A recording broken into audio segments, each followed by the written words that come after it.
Thank you for listening to the Content Magazine podcast, Conversations with Silicon Valley's Creatives. I'm Daniel Garcia, your host and the cultivator of Content Magazine, published by SV Creates. Cool. Well, welcome, Andrew. Thank you for being on the Content Magazine podcast. Thank you for having me. Appreciate it. Yeah, no problem. So today we're here in the content studio with Andrew Espino, and he is the owner of 1Culture Gallery here in San Jose. So first of all, I want to get to that, but you actually, like, your daytime job, or your real job or whatever, is doing real estate, right? Yeah. I've been a real estate broker for 22 years. Yeah. I've worked in no other profession but real estate. Oh, okay. So I started in college. Yeah. And that was the path I chose, or chose me, I guess. Yeah, yeah. Totally, but that's been my career for 22 years. Yeah. So now when did you launch the gallery? When did you launch 1Culture? We actually officially opened brick-and-mortars May of 2022. Okay. Cinco de Mayo weekend was our first show. But most people don't know, we actually started as a pop-up. Right. I started as a pop-up about a year prior to that. And so I was selling artwork, mostly prints, custom shoes, things like that, all over as far as Modesto. A lot of my friends and family thought I was crazy because they were like, you're not doing an open house, but you're going to Modesto to sell prints. Awesome. You lost your mind. But what I did is I actually reached out to a lot of friends of mine who were artists. And after hearing some of their stories, I was really inspired. And I was like, okay, how can I help? And they're like, oh, well, I sell my prints and I do this. And that's how I got involved and got started. I was like, okay, I could do this. And then it just took on a life of its own. And here we are. So then how did you get connected with the arts community then, right? I mean, because if you're doing real estate, I know that you had bought a property on Reed Street. And that's I forgot. Not to forget about that, but that was a very important moment in my life. But to answer that question, early on in my years, like when I started actually selling real estate and really making my way, I loved buying art, and so I would go into like galleries in Monterey or Palo Alto, and I loved the artwork, but it didn't really connect with me. Yeah. And so I found myself when I was traveling to New York or LA, and even here locally, I would look for a lot of local art. And it spoke to me for whatever reason. It was relatable, know. So I remember one time going to LA and I was walking around and we're over by Melrose, and I was asking people at the barbershop, and they're like, oh, if you go around to this tattoo shop behind the back, they have their own little gallery. Oh, cool. And so I started finding my way through different cities and buying local art. Yeah. And for me, I just connected with it really well. A lot of it was street art storytelling, kind of urban environment. Yeah. But a lot of people ask me that question, and how I fell in love with art, how I really gravitate towards it, is when I was young, a lot of my uncles were incarcerated. Most people don't know this story, but a good majority of them, and for my birthday or Christmas, they would send me letters. Oh, yeah. And it wouldn't be many words, but it would have a lot of art. They were artists. Yeah, drawings. Yeah, drawings. And so they would wish me well on my football season, because I played high school sports and college sports. So I would cover my room with all this artwork. You know, and to me, at a very young age, I think I was connecting to it. I was looking at it, and it was touching me in a certain way. And so you get older, you grow up, you kind of put those away. Right. My dorm looked a lot different, Yeah. But Farrah Fawcett poster, that's it. Yeah, exactly. So it's completely different. But as I started in my real estate career, I kind of gravitated towards buying art again and decorating the home. Yeah. Do you remember the first piece that you kind of bought that you were like super proud of? And yeah, I mean, I still have a few of them, and in fact, I can't find a lot of the artists. Because they were like super local artists and stuff. Yeah, well, this was back in date myself, this was back in like 2004, 2005, 6. So Instagram, Facebook, right, they would have their name on it, and I didn't save any information, so I can't find a lot of the artists. Which that is now my new mission, is to actually find some of these artists. Some of them were graffiti artists, because a lot of my buddies were graffiti artists when I was a kid. I loved graffiti. I loved hip hop. I loved oldies. Those are lowriders. Those are all the things that are very familiar to me. And so you'll notice that in the gallery. Yeah, totally. And a lot of the artwork that I own. Yeah. But yeah. So do you remember what piece that you bought that you were? I don't, but actually one of the pieces that I love is still one of my favorite pieces is one of Sam Rodriguez's pieces. Oh, okay. Yeah. Yeah. I purchased it through Carlos over at Empire. Okay. Empire Yeah. 7. Yeah. And this was about 2015, 14. Okay. Yeah. And to this day, it's a beauty. Yeah. He's great. Yeah. That's one of my, I want to say pride possessions because I think at that time it's a really large piece. It's a beautiful piece. And I really started to fall in love with the artistry of I love the storytelling, but the depths of that piece that Sam did is amazing. Yeah. So cool. Right on. So that's cool. So growing up, you kind of had this kind of like influence of art. You were already making a gallery in your room in a way, right? Yes. Right. And but where did you grow up? Like what artists were you connected to in the community? Because I know Scape was part of that first building. Yeah. I'll get to the Scape. Yeah. Because that's an interesting story. It's actually a really cool story. But I grew up in East San Jose. Which high school and stuff? I went to Piedmont Hills. Piedmont Hills High School, and then played football, wrestled, all those fun things, and then gravitated towards De Anza Junior College. Then got a scholarship for football and went to St. Mary's College at the time when they had a football program. But cool. What position did you play? I was a linebacker. Okay, all right. I was one of the smallest linebackers on the West Coast for Division I. Oh, yeah? So that shows you a lot about... You ran under the legs of everybody. Yes, I did, exactly. Played special teams. I was the wedge breaker. So a lot of people ask me, like, my personality trait is, like, is very, very go-getter, you know? Yeah. Kind of run through, yeah. But it's funny because I remember I didn't have the best grades. And in my senior year, when I was getting ready to go out to college, it was right after the football season. My dad takes me on a ride. My parents are awesome. My parents are still here, still alive. They're great. Awesome. And so my dad takes me on a drive, and he says, we got to have kind of a heart-to-heart. I was like, well, what's the heart-to-heart? No. I got to move out. Yeah, he's kicking you out of the house. And my dad's a construction worker. My dad was a day laborer. And so my mom was staying at home. And I said, well, what do we got to do? What's going on? And he says, well, you got two choices. You either go to the military. Oh. Or you go to junior college, right, and you continue your dream, and you don't have to get out of the house, you don't have to find a job, but you just got to work hard in one of those fields. Do something. Yeah. And so it was an eye opener to me because I never really thought about the financial cost to go to college. Right. Yeah. Totally. And my dream was to get a football scholarship, and that reality drifted away. With not having the grades. I was a great athlete. I was a good athlete, but I didn't have the grades to go with it. Yeah. And so. It was a very important time in my life because I realized I got to really work. Yeah. And then once I went to junior college, I was the fourth guy on the depth chart, and they looked at me and they're like, "You're so undersized. Good luck," But it's funny thing. Yeah. So anyhow, that's another story. So does De Anza have a football program? They still do. They have a football team. Okay. Yeah. So you played there and then you transferred over to St. Mary's. St. Mary's after 2 years. Yeah. With a scholarship. With the scholarship. Cool. Right on. Yeah. Good. So that was a fun time.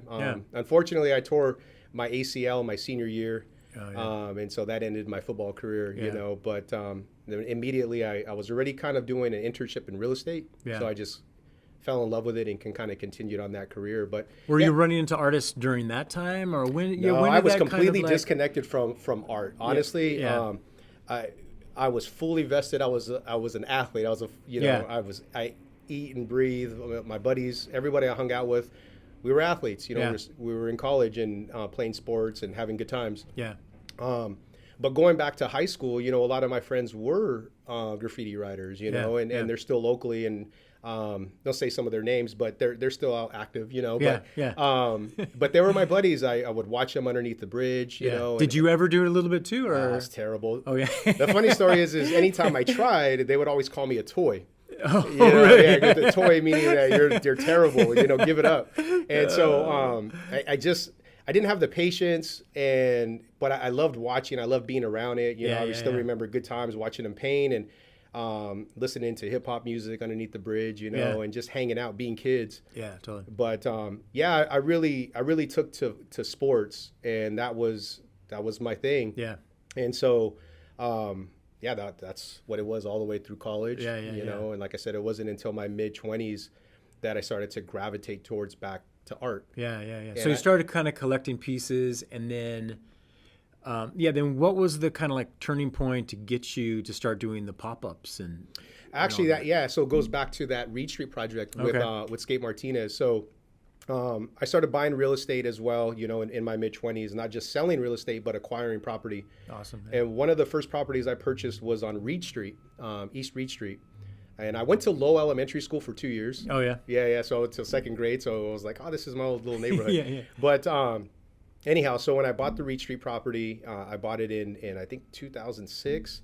Okay. And it was a fourplex, really cute, original. It was like 1905. I think it was. Sweet, yeah. Yeah. And so anyhow, long story short, I wanted to sell it and move my investment dollars. And so at the time, I was like, okay, maybe I'll just paint it. And you never take care of it like you do some your clients' properties.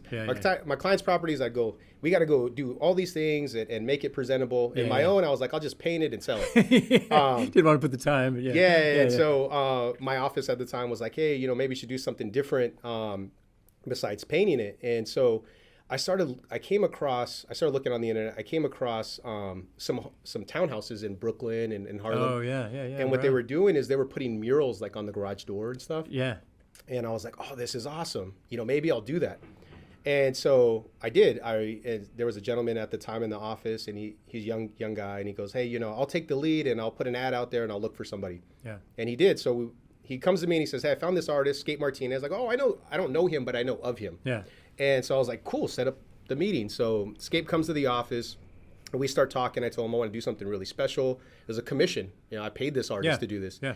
And so before we leave, I say, hey, look, let's come up with an idea and that'll be what it is for the project. And he says, cool, you write something down, I write something down. We meet a week later, we slide a paper across each other's table. We flip it over and it said culture. You both had the same thing. We both had the same thing. Yeah, awesome. And so that's just what it was. And it both meant something to us in different ways, but it ultimately was the same thing. With a lot of the regentrification and things happening, it was like, let's keep our culture alive. Yeah. And so that's where it started. And it was a 3-day mural project. I hired a DJ.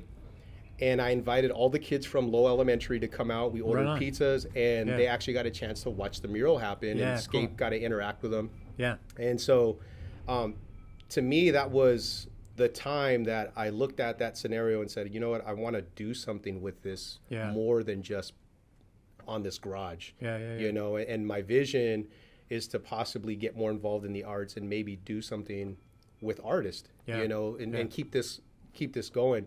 And so that's really where I think the spark, the imagination started to happen. Yeah. But the funny story with Scape, and most people don't know this as well, is when he came to that meeting, we were talking, and I'm like, this guy looks so familiar, and he acts just like some people I know. And so we're getting ready to leave, and I said, hey, I know your name's Scape, but what's your last name? He says, Martinez. And I was like, oh. And I said, do you know the Martinezes? And he says, well, which ones, And I said, Maria, Bubba, and I started dropping all these names that are my cousins through marriage. Yeah. It was my uncle's second marriage. And he goes, Maria is my sister. And I said, you look just like Bubba. He goes, Bubba's my nephew. Their mannerisms. Cool. But we were related. I had no idea. And so at that point, we shook hands and we're like, we're doing this project. Doesn't matter what it's going to be. Right. But, same word, same family. I mean, it fell in line. And like a lot of the things that are happening today in 1Culture is exactly that. It's just organically happening. The intention is there. But the right people are coming across our way, for the greater good, whatever you want to call it. But it's all falling in line purposely, So that's cool. So then, and then what was some of the first pop-ups that you did? What did you do? Like, how far was that from the Reed project? It was pretty far out. So that happened in 2000. The Reed project with Skate Martinez happened in 2015, and then right before COVID, right around COVID, is when I did the first pop-up. The first pop-up I ever did was actually in Modesto. Okay. My cousin, he actually has a taco truck. It's Poo Spot. And they do barbecue tacos, great food. He lives out in Modesto. And so when I told him the idea, even he told me, he says, you know what you're getting yourself into? And he goes, you know what? Come to Modesto and I'm going to show you how to set up the tent. And they literally showed me. I didn't know how to set up a tent. Tables, how to But I still remember it like it was yesterday. I went to that pop-up, and it was at a corner on Orangeburg in this kind of rough neighborhood, gas station. And I remember the neighborhood coming out, they're eating tacos. I was right next to them. And they were so interested in the art. Yeah. And I started literally talking about the artist work and what the story was behind the artwork, and really connecting to the community. And to me, I didn't sell a whole lot. I think I maybe made $20, but I connected with the community in a different way that I never have before. Selling real estate doesn't give you that opportunity. And really sharing the stories of these artists. And so for me, I was kind of drawn to that. And so I think that's what started. Because I remember going home and I didn't have any money to cover the gas. I was like, I didn't make anything. But it wasn't all peachy. I remember after doing that about 6 months, I was going to quit. I was like, this isn't for me. How often were you doing the pop-ups? Like, I was doing it about twice a month. Oh yeah, yeah. It gets tiring. Yeah, I was Carlos Rodriguez, good friend of mine. I was doing. He had pop-ups at his space, and other friends of mine that were telling me about these pop-ups around San Jose, and that's where I was going. Here on South First Street. And so, but I remember, it's tiresome. It's really hard work. And so after about 6 months, I was like, this isn't adding up for me, And I remember I took about a month off, and same thing. I remember having a conversation with Carlos. He probably doesn't know this, but I remember having a conversation with Carlos, and he's like, this is what it's about. It's hard work. You go out there, and sometimes you do really well, and sometimes you don't. And I remember asking him, like, and you come back home and you got to create, and he's like, yeah, I got to create, and in a way that gave me the second boost. I said, if they can do it, and I quit, then what am I doing? And so you were just doing these pop-ups. Were the artists coming with you, or you were like all by myself? You were bringing their work, almost like repping them. Yes, right? That's exactly and so it was like a pop-up art collective. So I would reach out to several artists and say, hey, would you like to maybe give me 5 prints, and so I was curating my own outside gallery because I was handpicking the people, the artists, but that's how it was. And then whatever I would sell, we would do a commission split. And a lot of times, some of them were like, "You can just keep it." I mean, it took you 4 months to sell. Just keep it. They thought it was lost already. And what was really cool is there was artists that I bought artwork from in New York City, Chicago, Los Angeles. When I traveled, that were sending their artwork to me as well. Right on, And so when I would sell it, they'd be like, just keep it, put it towards the cause. And awesome. and little things like that allowed me to keep myself mentally, emotionally in the game. Because I felt like me not coming from the art world, you feel very disconnected at times, of like, hey, am I doing the right thing? Is this the path you go down? So I'm just figuring it out as I go. So then how could you're doing, and the struggle of that, then what would give you the cojones to decide to do a brick and mortar and open a gallery? I mean, like, it still gives me chills. It still gives me chills because when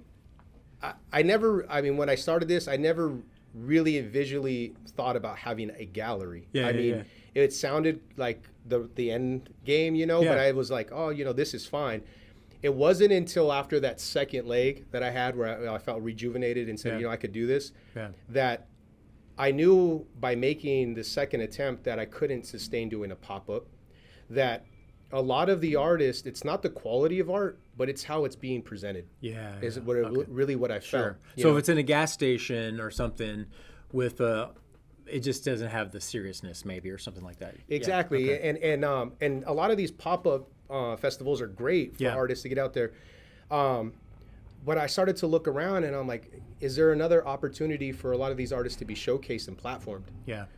Because the talent is there. Right. I've seen the talent. I've been around talent. I've looked at it. So how can I help with that? And also too, the artists that you were kind of doing the pop-ups were they actually were the museums and galleries doors opening up for them, or they were just doing kind of more of the markets and fairs and stuff like that? Markets and fairs. I would say probably 1 out of 10 was getting showcased. So, 90% of them were still struggling to get into space. Yeah. So did you see that too then? Like having a legit kind of gallery would elevate them as far as what the art world sees them too. Was that part of the kind of like vision or something? Absolutely, yeah. So when I started to kind of fill that out, I was like, if there's a space, if you build it, they will come, right? And so I was like, if there's a space, then I really feel like these artists can get shown in their highest light, and buyers, collectors can see them and feel them and hear their story, right? Yeah. It's very different than doing that at a pop-up. You know, so to get back to that is, it was probably about December 2021, that I decided to say, can I find a space? Yeah. And because of my real estate background, it's funny is I was working on a transaction. I bought an apartment complex on North 6th Street. Okay. And that broker I've known for years, Jerry Wong. She's not around here. Yeah. A good friend of mine. She's amazing. I can't say anything. She can't say enough about her, right? But she's been a friend of mine, and so I started telling her that I wanted to do this this art, have this art gallery, and she referred me a few spaces, and so that's what happened. We found the right spot, and she helped with that. She helped place me in that location, and I remember, gosh, when I got the keys, I was so excited again. It was, I don't know if you know, but it was an old salon. Where 1Culture is 136 East Santa Clara. It was an old salon that went vacant for like 2 years. And so there was everything set up for a salon. It was really ran down. And so I got the keys and I was excited. And that area is, has its troubles. So I remember being there, and every day was we were doing the renovation, escorting people off and cleaning up the place. And once again, I was like, I don't know if this is the right spot to open up a gallery. And I kid you not, it must have been at the beginning of April when we started doing the renovation. It was a Sunday afternoon, and the doors were closed. The guys left, the contractors left, and I was standing in front of the window, and I said, you know what? I don't think I'm going to do this. Oh, wow. Oh, yeah. Oh, okay. I said, it just not. I don't know if it feels right. It's just, there's a lot of cleanup that's been happening. I don't know if this is the right place to showcase people, because my intent was, let's get them out of the pop-ups and show them in a great location in a spot. Yeah. And all of a sudden there was a row of lowriders that were cruising by. I didn't even see them, but I seen them in the window. So if you're at 1Culture and you look at the window, you could see the reflection. Right? And I seen a row of lowriders come in, the Mexican flag, and I looked at it, and it was like looking at who I was, my reflection. Cool. I kid you not. And I was like, no, this is the right spot. This is the spot. Because as a kid, I used to, from 12 years old up, cruise on that block with all my cousins. And so at that moment, I said, this is the right spot. Yeah. And so we went through with it, and here we are. Yeah, that's awesome. That's cool. There's a lot of little stories that people don't know. That's cool. I mean, it's cool to see, like, just the thing too is like nothing, the success and all that kind of stuff is always with doubt, right? And struggles and hard times and all that kind of stuff. Totally. So, okay, so now you've been doing it for, is it a year? Yeah. It's been a little over a year. Yeah. Yeah, a little over a year. And you've had how many different exhibitions in there? We had a total of there's seven group shows, and then one individual show. And I haven't calculated the exact numbers, but I was talking to our team, and over the last 14 months, if you included all the events we participated in, including the gallery, we have showcased close to 500 artists. Oh, wow. That's awesome. Yeah. I mean, to me, it was never a matter of counting. But until they brought it to my attention after the fairgrounds, they said, we're approaching the artists involved close to 500 artists. And I was like, wow, and you don't think about it when you're in it, you know, that we've helped 500 artists get showcased in some way or another. You know, that's cool. So, what's it then? I mean, you don't have to get into the exact numbers, but you got the rent of the place and you're selling art to make the rent.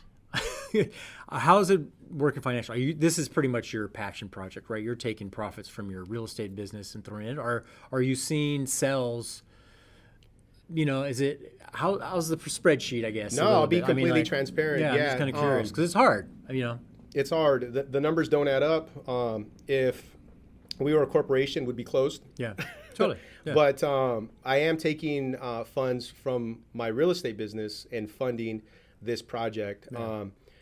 And a lot of people ask, how come you don't go nonprofit? And with nonprofit, there's so many great things you could do. For me, I like to keep the business as a profitable, what we call profitable business. Yeah. Is really, it's about the hustle, about the grind, about making it, and so it's been really tough, we have not turned a profit, and it's taxing. Yeah. We only get paid when we sell art. Right. And so, because you're not charging the artists to be in the space or anything like that. No, we're not charging the artists to be in the space. We have a commission split that we get paid, and upon sale we get paid. Yeah. But artists know how tough that can be. Yeah. So Totally. you go from putting on the event, from marketing, and all these things, paying the folks that are involved. Yeah. That it's really tough. And so for me now, I'm really trying to restructure and really understand what are we doing here together at 1Culture. As when you're an artist coming into our space, what is your true intent? Because it cannot be a place to show and tell. We're here to show and sell. Yeah. And there's a different mindset in that. We're not a museum. Yeah. And totally. so which I think is good. I mean, I think that's challenging for the arts community because I think it makes them step up their game, I would think, right? Because exactly. It's not, Exactly. And that's what it's about. It's about elevating. And as I traveled, across the country, and I've spoke to other curators and gallery owners, what I know, I asked this question to a lot of the owners and curators, and how do you get into your gallery? These are some pretty recognizable galleries. How do you get into your gallery? And they gave me two answers. Yeah.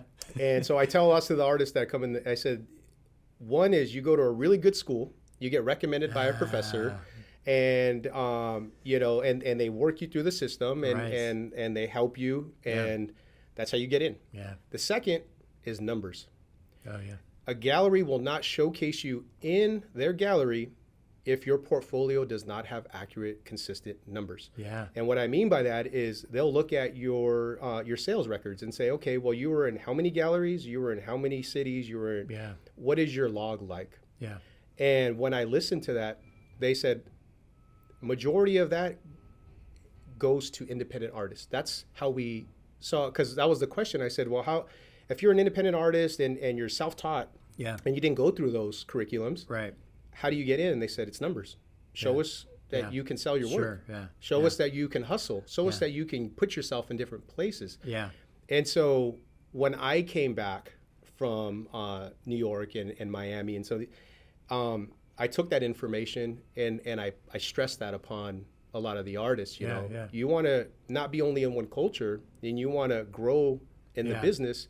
It's not me creating that. That's what the system is. That's what it is.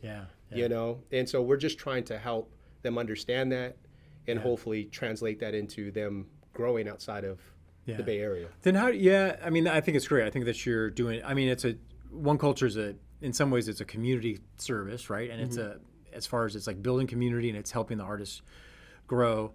But how do you feel then just about that, the business of art then? Like, how do you, are you struggling internally with it or? Yes, every day, because for me, I'm struggling with it because I could see it and touch it and feel it.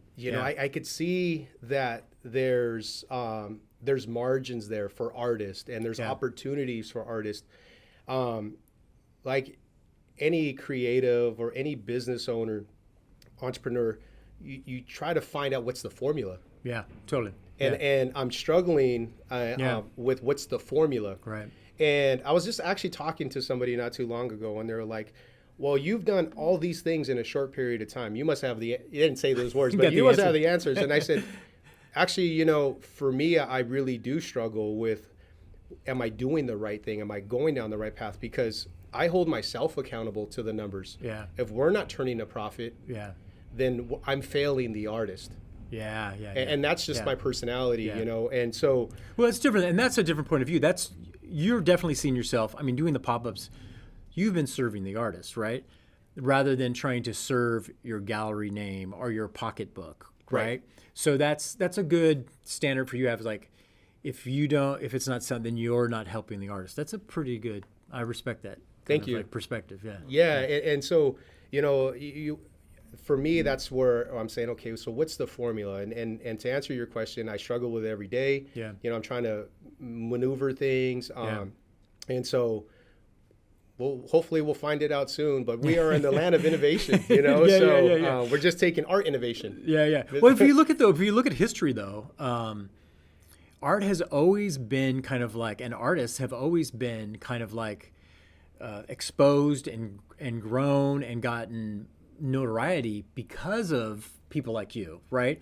Who've seen the need for it, and they've contributed their own time and their finances to support the artist, support the visibility of it, right? And then that kind of creates it. So you could take someone like Carlos, right? And because you're kind of helping him get more exposure than he already has, that is directly benefiting his life and his work. And then at the same time is helping San Jose local art scene too, right? Right. Yeah. And that's the mission is really, I think you said it, and that's the next phase for me is to really make San Jose an art destination. Yeah. I started doing pop-ups, you open the gallery, we're helping artists. Yeah. And now I see it bigger than the brick and mortars, right? As being an art destination city within the Bay Area and beyond, where people can come here and feel inspired, and go, gosh, I didn't know that this creative place exists. They think of Silicon Valley, but a lot of times they don't think about the art community and the culture that's here, And so my family's been here for 85 plus years. Wow. My grandmother, my grandparents were farm workers, and then cannery workers, construction workers. Yeah. We went through the cycle of Silicon Valley, and my cousins are in the tech business. Yeah. So when people say San Jose, I'm like, we literally lived it. I tell you, my dad went to San Jose High. Oh, nice. Yeah. My mom went to Lincoln. Okay. Yeah. You can't get any more San Jose. Yeah, those are the oldest high schools in town. Yeah, exactly. I mean, they're rivals, but and so I pride myself on that is being from San Jose, So my objective is to really help San Jose itself understand a little bit. And like I said, I don't have all the answers, but from a perspective to understand who we are as a culture, I think that's right now what we're battling with a little bit is, totally. We're in the land of millionaires and billionaires, as we always talk about. Yeah. We don't see any of those folks buying local art. Right. And that's a fact. Yeah. And not to say that they won't, but in the future is how do we breed these two cultures together? Because you really have an economic and social difference. Yeah. And so what we're really trying to do is figure out our space as a community. Yeah. How do we all fit in together? How do we all make this work? Because in one end you have people that aren't that far removed from the cannery life. Right. Yeah. And then on this side, you have the richest people in the world. Right. Within our county. Yeah. And so when you look at that, it's like, well, we're all still living together. To some degree. Yeah, but they don't necessarily meet and mesh. Well, it's funny too because you talk about you were doing for profit rather than nonprofit. If you're doing nonprofit, it's the same scenario, right? There's still the disconnect that the tech workers are getting paid money. They're not contributing to the arts necessarily. They might, if they're a musician, they might be into that kind of thing, but they're not being exposed to the fuller culture of San Jose. So the hustle, nonprofit or profit, is still the same struggle. What would you say, though, if you were looking at it, how would you categorize the culture and the art culture of San Jose? Like, what would be some of the words, ideas that you come up with? Gosh, that's a good question. I haven't really spent a lot of time on that, but you're tapping into it. I mean, you definitely have your finger on the pulse of some of the stuff. I do. So one of the things before and also guide into that answer is what I realized, because I like to take a step back and like look at everything. That's just who I am. And one of the things I noticed is there was a disconnect of people understanding the history of San Jose. Okay. And when I say history, I'm talking about artists. Yeah. Most people didn't know that Nexus was the creator of 3D graffiti. Yeah. Yeah. And he's from San Jose. Yeah. You know, he lives in New Jersey now, but Nexus, King 157 is a huge legend throughout the world, is from East San Jose. And I'm gonna get a little off topic, but Jim Plunkett, you know, I was having a conversation not too long ago, and I was like, Jim Plunkett, you know, how do we not have a mural of Jim Plunkett? You know, he went to James Lick. He went to Stanford. He was a Heisman Trophy winner. Yeah, that's right. Played for the Raiders. Yeah. Won a Super Bowl. Was a Super Bowl MVP. Yeah. There's only one mural of Jim Plunkett, and it's in East Los Angeles. And I don't know if it's still there. Really? Yeah. They don't have anything at James Lick or anything like Zero. that? Really? And so the point to this is, as as our community is growing, I really feel that there's a need to go back, not into time, but to recognize these important figures that are so important to our city. Yeah. And I feel like that has been lost. Yeah. Yeah. And so there is the funny disconnect, and you see that with so many different things.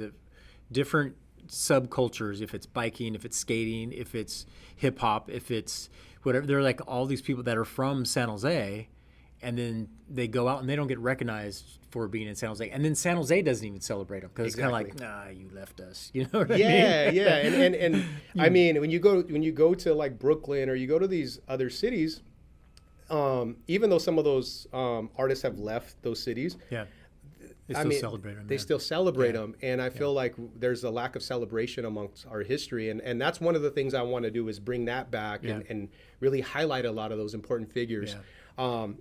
To get to the question is like, you know, what do I see our city or as far as the art community?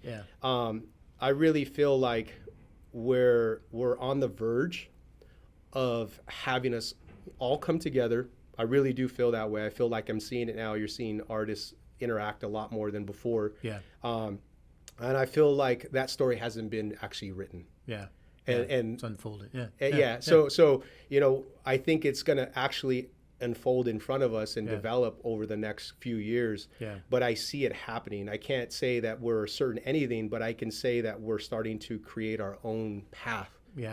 It's happening now. You know? That's the thing. There's so much going on. Even if you look back, like when we started the magazine 10 years ago, there was only a few, you know, Collide, Empire 7 had just kind of started, but then with Local Color and even, you know, like 1Culture with so many different kind of things, School of Visual Philosophy, like there's a lot of kind of things. Even though the Citadel was there and the Alameda Artworks there, it was still kind of like separate and people were in their own little kind of like isolation. Now there seems like to be so much more synergy, people know each other and connecting and stuff. I could see it and feel it, you know. I mean, some of the artists that were in our gallery this past year are now being showcased in multiple galleries, in multiple events, and that's great to see. You know, some of them will call me and it's you know, for me that's the gratification. And unfortunately, we're not making any money, but what we're making a difference.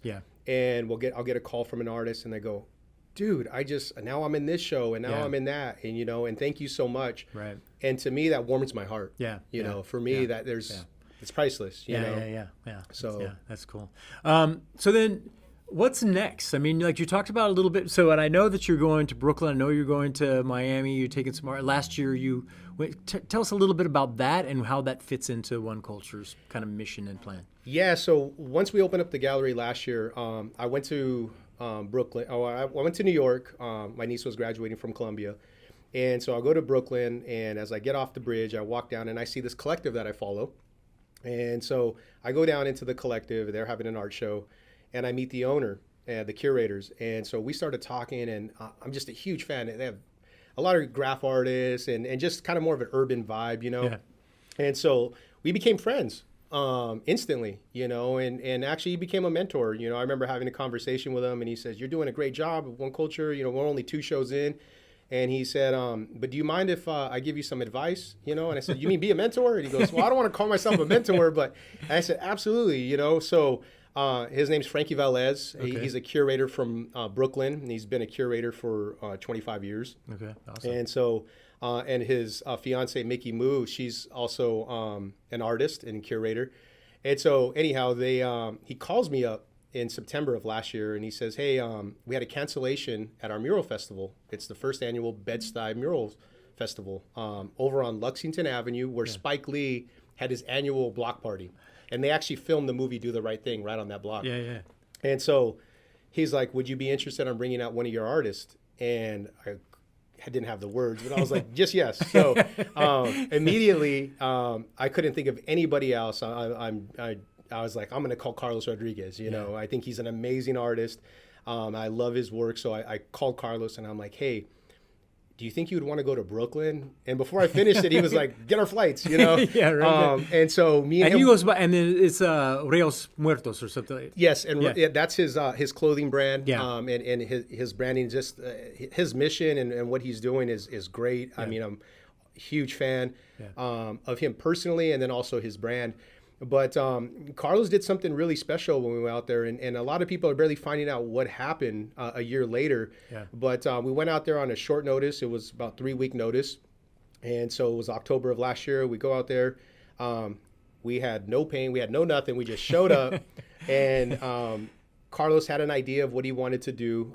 He wanted to actually really empower the women that are in that community. There's a lot of single mothers in that community. Yeah. And so when we got there, after he touched the wall and he really felt it out, he said, I know exactly what I'm going to do. And so we went out there and he put up this beautiful mural. He even had some of the young girls and the daughters actually paint the mural with him. Cool. Right. But it was awesome. And amongst the peers, he won Best in Show. Yeah. You know, little awesome. San Jose, right? Yeah. And there was a celebrity artist across the board and great folks. We met a lot of good contacts. And I jumped right in and, you know, asked, hey, you guys need any help?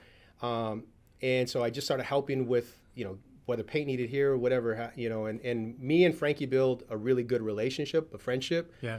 And immediately, I remember the last night we were in one of the artist studio in Dumbo. And so there's so many things that are so cool about that trip. But he's like, hey, we're going to Art Basel in a few months in December. Would you want to come? And I'm like, yeah, well, what do I got to do? And he says, well, you know, we're going to go to all these galleries and stuff. I said, are we going to paint? You know, is anyone going to paint? And he's like, no one's going to paint. We're just going to go there and have a good time and meet people. And I was like, all right, cool. Yeah. So me being me, I have access through my real estate services anywhere in the country, building owner, I can find out who they are. Or brokers or what have you, right? Yeah. And so I kept thinking about it. I'm like, it would be. So I called Carlos and I was like, hey, if we go to Miami, would you want to paint? And he's like, of course I want to paint. What are you thinking? Yeah. And I said, well, I'm going to call around and see if we can. So at the time, I told Lou Jimenez, who was working with us at the time, I said, Lou, go onto Google Maps and let's look at the walls. Look at all the walls. So go down the streets with Google Maps. No kidding. That's exactly what we did. So we went down. We literally took a virtual tour through Google Maps, and we isolated all the walls. Gave me the addresses, and every morning I would wake up because it's 3 hours ahead. Yeah. I would cold call. Yeah. Just like real estate. Yeah. People don't know, but I still cold call. Like sure. Old school for business. So I started cold calling. And for those of you who don't know what a cold call is, it means that you've never spoken to the person before. You literally call them and introduce yourself. And so I cold called, and I did it for months on end. And I told Frankie, I said, hey, I'm trying to get a wall. And he's like, good luck. I did get a lot of walls offered to me. And most people don't know, in Art Basel, it's a street art festival, mural festival, whatever you want to call it, one of the biggest in the world. They charge for walls. It's like 5, 10,000, 20,000, depending on location. Yeah. So people are like, sure, it's 10,000 for this wall. You can rent it out. You can rent it out. Yeah. And it's only good for 30 days or until someone does damages it. And you're like, awesome. Yeah. So anyhow, I could tell Frankie, hey, I'm trying to get a wall. And he's like, good luck. Yeah. And it was a week before we went out there, a building owner called me and said, hey, you really want the wall? And I said, yeah, I've been calling. And he says, it's yours. No fees, no nothing. Sweet. It's your wall. And so I called Carlos and we're ecstatic. And I said, what do you think? And me and Carlos came up with the idea of offering half the wall or doing a collaboration with our folks in Brooklyn. Yeah, that's cool. And so we called them up and we told them the plan, and they were ecstatic. And I'm like, let's do this, you know? And so that's what happened. That's we went awesome. out to Art Basel together, and they did a collaboration. He did a collaboration with 2 other artists, Craig Anthony and BC, which are 2 amazing artists from New York. And they did, their collaboration. But That's cool. it was awesome. It was a great experience. Yeah. And then now you're going back again So this year, right? Or so we were invited back to Bed-Stuy. Yeah. And that actually takes place September 30th. So we're actually going out to Brooklyn, New York City. And this year we have 3 artists. So we have Nexus, who lives out in New Jersey now. So he'll be there representing 1Culture. We have King 157. Okay. All right. And then we have Akeem Rahim. Akeem Rahim. Okay. He's actually at Nirvana Soul. He has a couple pieces in there now. And he was in one of our shows. An amazing talent was, at his early age, was a graffiti artist in Detroit before he moved here and went to college. Oh, cool. But he's awesome. He's been invited. So we have an all-star lineup. Yeah. But we have 3 artists from San Jose that are going out to Brooklyn to represent our city and represent our gallery. So that's super exciting. Yeah, that's cool. And that's going to be September 30th. Yeah. Okay. Yeah. And with Bed-Stuy Walls, as well as for them, they raise all their funds. They're not a nonprofit. They just raise money they pay this out of the community who participates. Yeah, cool. And so we're also a sponsor. I think it's really great to interact with some of these other communities that I really feel are very similar to San Jose. You know? Yeah. Believe it or not, Brooklyn is almost identical to San Jose in so many different ways. But that's another conversation, But yeah, we're going to go out to Brooklyn, and from there we're leaning towards going to we'll be going to Art Basel, but actually doing a production there as well. And we're not really sure. We're going to talk about the details. Yeah. But that production most likely will be a combination of New York artists and Bay Area artists. Yeah. And we would be leading that Bay Area artist. Yeah. Dang, that's cool, man. Yeah, it's so pretty cool, excited. Right? It's so exciting. I mean, when you're in it, you're just like, you want to make sure everything goes to plan. It's not until after. Yeah. And a few months later where you're like, that was amazing. Yeah. But so then, like, okay, so I mean, this is crazy. I mean, like, you were just like cold calling. I mean, I guess the advice you would give somebody who had an idea or whatever is just like to just go for it, right? I mean, you already said that was your kind of like linebacker mentality, right? So you're busting through. But I mean, I think there's a lot of lessons in that, right? It's just like, the change has got to be you making it happen, right? I mean, yeah, totally. I mean, you got to really sit with yourself and take full responsibility of like, hey, it's nice to have people helping me, but this is my thing, and so I think you really got to go out and make your own way. There are going to be people there to help you, and I tell a lot of the artists that, I'm here to help, but I can't change everything, you got to really do everything on your own, and I'll do whatever I can, but 100%, you got to be a self-starter, you're going to get no's. Everyone tells you that, but honestly, you're going to have those rough days. Trust me, I have them, I have them in my real estate business. I have them in this business. I have them in my family, but stay the course, and know that is a temporary feeling. Yeah, really to how you really, if you really are passionate about something and you really, really want it, that's just temporary. Those are those feelings you're going to get. That's normal. Yeah. But don't give up just because of that. Yeah. Then if you were to, how would you identify yourself? Are you Andrew Espino, the real estate? I don't know what you call it. Real estate broker. Are you the artist rep?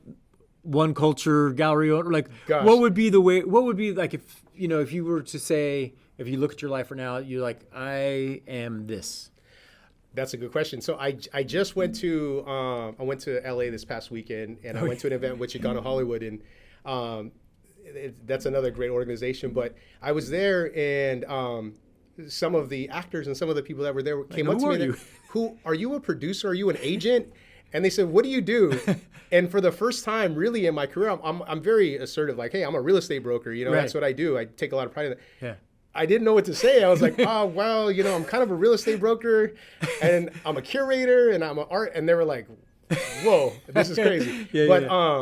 I don't know. But I always say I'm a real estate broker. For me, that's still my passion. Sure. I love putting together a transaction and a deal. Yeah. That's my art. Yeah. You know, like I said, I didn't come from money or anything like that. So I had to really find how to be creative and buy real estate with no money. Yeah. And that was one of, you know, that's a whole other conversation. Yeah, it's a whole other conversation. But we're gonna do your real estate seminar. Oh my God, time. I could tell you stories about that to this day, I mean, has given me the motivation and the mindset to really follow through. Yeah. Because you do not have a choice when you sign up for some of these things. You have to follow through. Yeah. But that goes just back to my parents, you know, and a good family of raising me to say, you follow through on what you say you're going to do, you know. But to answer your question, I don't know exactly, but I'd say a real estate broker, you know, as well as an entrepreneur and gallery owner, you know. But I don't know. I don't know if you could do all the. I mean, I could see that. But I think in Hollywood, if you say real estate broker, they like that too, right? Yeah. It was just like, it was really weird because I was like, then the next person, I was like, I'm a curator. The next one, they're like, this guy's told us like 5 different things, you know? You should change a little hat. But that's cool. Yeah. What would you say? What would be like? If you looked at 1Culture and what you're doing 5 years from now, what would be like the success for you? Really seeing San Jose thrive in the art world, in the Bay Area and beyond. Yeah. I would love, you know, one day for folks from all over the country to come here and say, I'm coming to San Jose to actually see some amazing art, or to come to these amazing art events. Yeah. There's some secret sauce there that I want to go there and get inspired. Yeah. You cool. know, for me, I think, you know, I don't know if I'm going to be doing this for the next 2 years, 5 years, 10 years. I'll tell you what I am going to do when I retire, though. I am going to be a football coach. Oh, yeah. I tell everyone that. I coached, by the way, I coached high school football. I coached at Piedmont Hills and Evergreen. Really? Yeah. I didn't know that. I thought you coached baseball. No, never baseball. Oh, well, my son's Little League team, but that doesn't, it counts, doesn't count. But I legitimately was, in 2005, I was a high school coach at Piedmont Hills. I was the defensive line coach, and then I spent some years there, and then Evergreen. Yeah. I went to Evergreen. I was a defensive coordinator. Yeah. I love Evergreen High School or Evergreen college? High School. Oh, okay. Yeah. Evergreen High School. And so, I coached, and I coached the Charlie Whitmire game. I was invited to be the all-star coach there. Yeah, wow. That was pretty cool. But I will be a high school football coach, I know, or junior college. Yeah. That's kind of like eventually where I want to drift to and enjoy the final years. But being a coach. But I don't know how long I'll be running a gallery or doing these things. Yeah. I don't have intentions to say, hey, for the next 20 years, this is what I'm going to do. Yeah. Are you just kind of like seeing this opportunity and seizing it, and you want to kind of like spark it, and then you would kind of like step back? Is that what you're kind of thinking? At this, for me, I feel this is my purpose. Yeah. And so right now for the time being, that this is my purpose. And my purpose is to help artists grow within my community, whether that's San Jose or the Latin community or the Bay Area community and beyond. Yeah. That's my purpose. Yeah. And I don't know how long that's going to be. Yeah. It could be 20 years. Yeah. But for right now, I'm happy and content with what I'm doing and where it's headed. Yeah. And maybe there's going to be some amazing youngster that comes and says, hey, Andrew, step aside and let me do it. And that would be something to me that would be fulfilling. For, that to happen. Yeah. So I'm always looking for folks to join in and say, hey, you know what? Hand me those keys. Yeah. I want to make something special of this. And that's, to me, like, that gets me fired up. Yeah. You know what I mean? That's cool. Yeah. Well, also, I'm super excited. Thank you for what you're doing. I mean, it's just awesome to see 1Culture kind of like pop up, and then the incredible exhibitions that you've had, and then what you're doing with, in Brooklyn and Art Basel and all that kind of stuff. It's super cool. So thanks for what you're doing for the art community. Like, we really appreciate it. Oh, you're welcome. I appreciate it. And then how do people find 1Culture? Tell it to the so 1Culture, we have our website, of course. It's 1Culture artgallery.com. But you can find us on Instagram. Instagram is 1Culture_. And so Facebook, same thing, but Instagram would be the best way. You'll find all our shows. In fact, we have a show this weekend that's going to be super special. It's called Ribe, and it's hosted by Priscilla Marquez. Okay. It's curated by her. It's an all-female lineup. Right on. 20 Awesome. artists from all over the country. Cool. And so we have that show. And then that's opening up this Saturday. Which, when we're recording this is, I don't know what. Oh, well, it'll be September 16th. Okay, September 16th through. It's a 3-week show. Okay. I think it's, what is it? I forget. So whatever, 3 weeks from the 16th. Yeah, I think it's the 30th, September 30th. Okay. When we head out to Brooklyn. Oh, okay. And then on October 14th, we're putting together a Halloween show. Oh, okay. And so Messenger will actually be cool. curating that. Right on. So we're working right now. We're working on all the logistics and getting all this stuff. And so that's going to be a really fun one. Yeah. Yeah. That's cool. So but you can find us on Instagram at 1Culture_. And if you want to buy a building. Yes, that I can help you with. Yeah. And before I go, that is going to be another segment. I really want to help artists understand financially investments in IRAs and for all real estate, and give them the empowerment to take ownership of their community in a different way.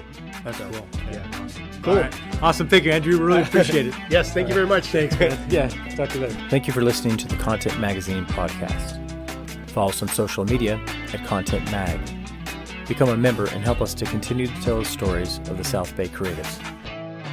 This episode's music is 408 by Jack Pavlina. Follow him on Spotify and also on his Instagram at Jack Pavlina Music.